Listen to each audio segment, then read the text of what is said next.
วัสดีครับวินัยด้วยครับโอ้ยขับรถบรรทุกมาก็ตั้งนานเกือบบ่มีเงินจ่ายค่างวดรถแต่ก่อนหางานยากขนจากขอนแก่นไปกรุงเทพตอนนี้รู้จักยูนี่แล้วงานหลายแต่ก่อนต้องวิ่งเที่ยวเปล่าทุกวันนี้ไม่มีเที่ยวเปล่าแล้วนอกจากงานยังมีหลายแล้วรับงานบ่ทันก็ต้องไปเอื้อนเพื่อนมาช่วยมาหามมาเว้าให้เขาฟังมา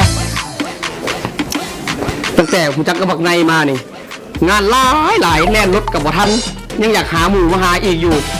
จังไหนไผมีรถโหลดแอปนะครับโหลดแอปแล้วจะมีงานแล่นตลอดเลยกอดข้อพร้อม